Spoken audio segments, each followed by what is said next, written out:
दोस्तों, फरीदाबाद के भाजपा नेता विनोद भाटी देख सकते हैं, हुई है, मेजोरिटी मिल गई है, क्या कहेंगे?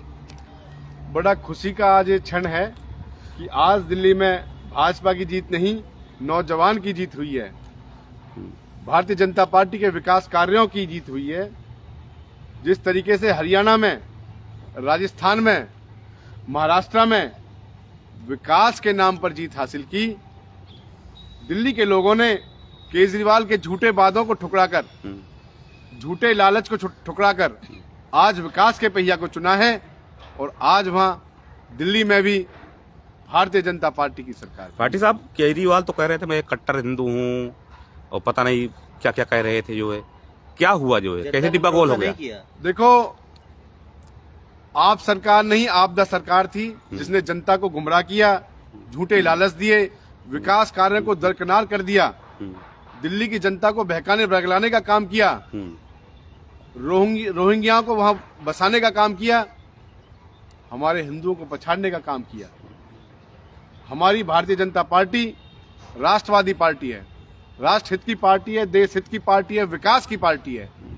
लोगों ने झूठ को, लालच को छोड़कर आज विकास को चुना, मोदी जी की विचारधारा को चुना।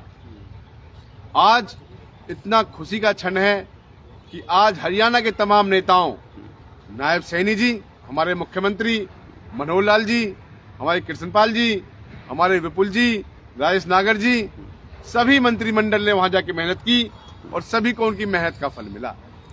भाटी साहब, फरीदाबाद में भी चुनाव होने वाले हैं, नगर निगम के और मेयर के। फरीदाबाद में क्या रहेगा?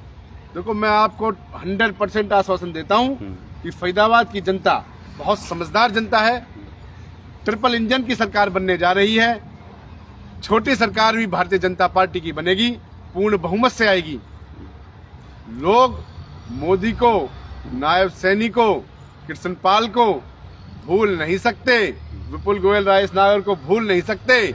आज जो फरीदाबाद में हम लोकसभा जीते, विधानसभा जीते, अब हम पार्षद के चुनाव को भी जीतेंगे, सिर्फ विकास कार्य देखते हुए, भारत के भविष्य को देखते हुए, नौजवान के भविष्य को देखते हुए। नगर निगम क्षेत्र में पृथला के भी कुछ क्षेत्र हैं क्या, जो है? जी हाँ, बिल्कुल है। अच्छा, कितने वार्ड आते हैं? हमारा चंदावली है, मचकर है, नवादा है, अच्छा, मलेरना है, काफी सारा एरिया हमारा। तो यहाँ कमल खिलाएंगे, यहाँ कुल 100% कमल खिलेगा, क्योंकि पृथला में ज्यादा आप सक्रिय रहते हैं। 100% पृथला के लोगों की तरफ से कमल खिलेगा। हम भी पूरी तरीके से मेहनत करेंगे, प्रयत्न करेंगे। भारतीय जनता पार्टी का हर कार्यकर्ता अपने सरकार बनाने के लिए, विकास कार्य के लिए, भारतीय जनता पार्टी को लाने के लिए तत्पर है और पूरा योगदान करेगा। कहाँ कमी रह गई केजरीवाल के कामों में? कहते थे फ्री बिजली, फ्री पानी, सब कुछ लंदन जैसा बना दिया दिल्ली। भाई साहब, आप फ्री में बिजली दो, पानी दो, छोटे छोटे लालच देते रहो, विकास कार्य मत करो, रोडों को मत बनाओ, नौजवान के रोजगार पर ध्यान मत दो, बिजनेस की तरफ ध्यान मत दो, देश के विकास की तरफ ध्यान मत दो, केवल गंदी राजनीति करते रहो। तो क्या आज का नौजवान पागल है? आज का नौजवान साक्षर है, पढ़ा लिखा है, समझदार है। जनता बेवकूफ नहीं है। उन्हें पता है मोदी जी की क्या नीति है, क्या सोच विचार है, क्या विचारधारा है, किस तरीके से दिल्ली में विकास किया जाएगा। देश की राजधानी को सुंदर बनाने के लिए, विकसित बनाने के लिए भारतीय जनता पार्टी को लाना बहुत जरूरी था और हम सब इसमें कामयाब हुए। जब केजरीवाल जी ने सीएम पद से इस्तीफा दिया था, उन्होंने कहा था कि हम जनता की अदालत में जाएंगे और जनता अब साबित करेगी कि मैं गुनाहगार हूं, मैंने दारू घोटाला किया या नहीं किया। अगर जनता ने हमें समर्थन दिया तो हमने कुछ नहीं किया, और जनता ने हमें कुछ नहीं दिया तो समझ लो हमने, तो क्या आप गुनाहगार? जनता ने साबित कर दिया। नहीं मचाती जनता, अपना डिसीजन बटन दबा के देती है और जनता ने कमल के फूल का बटन दबाया और केजरीवाल को आईना दिखाया। विनोद जी, बात करें, बड़े बुजुर्ग कहा करते हैं कि गंगा में नहाने से पाप दूर हो जाता है, और बात करें दिल्ली विधानसभा चुनाव में यमुना नदी जो है चर्चा का विषय रहा, क्योंकि यमुना मैली हो चुकी है। और ऐसे में क्या लगता है कि यमुना मैया ने भी ऐसे लोगों का उद्धार कर दिया जो कि दिल्ली प्रदेश प्रकृति का बहुत बड़ा नियम है, जो करता है वो भरता है। यमुना नदी हमारी ऐतिहासिक, हमारी सनातन, हमारी पुरातन, हमारी पूजनीय नदी है। उसके साथ भी खिलवाड़ किया गया, उनको उसका नतीजा भुगतना पड़ा। और आगे आप देखना भारतीय जनता पार्टी से किस तरीके से अपनी यमुना नदी की सफाई कराएगी, किस तरीके से दिल्ली को चमकाएगी। पहली बार देखा गया दिल्ली प्रदेश की जनता ने रेवड़ियों को ठोकर मार के भगा दिया है। देखो, अब आने वाली पीढ़ी नौजवानों की पीढ़ी है, समझदारों की पीढ़ी है। आज डिजिटल सोशल मीडिया का समय है।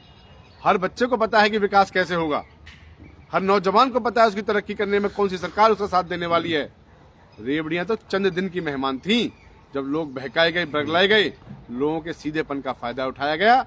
आज उन्हीं लोगों ने भारतीय जनता पार्टी को चुना है। 27 साल के बाद भाजपा का वनवास टूटा है और ऐसे में बात करें जो आम आदमी पार्टी दिल्ली मॉडल दिखाकर तमाम राज्यों में अपना पार्टी का प्रचार करती थी, अब उस पार्टी का क्या होगा? दिल्ली का मॉडल तो उन्होंने दिखाया, लेकिन दिल्ली का विकास मॉडल करने वाले तो सिर्फ मोदी जी हैं, भारतीय जनता पार्टी है। अब देखना विकास में किस तरीके से चार चांद लगने वाले हैं। हम देखते हैं विनोद भाटी जी। तो ठीक है। ठीक है जी। तो अभी मेयर और- चुनाव होने वाले हैं, पार्षद चुनाव होने वाले हैं, तो किस तरह आप पार्टी को मजबूत करेंगे उसमें? देखो, हम मेयर चुनाव में, पार्षद पद के चुनाव में अपने फरीदाबाद के सभी वार्डों में मेहनत करेंगे, प्रयास करेंगे।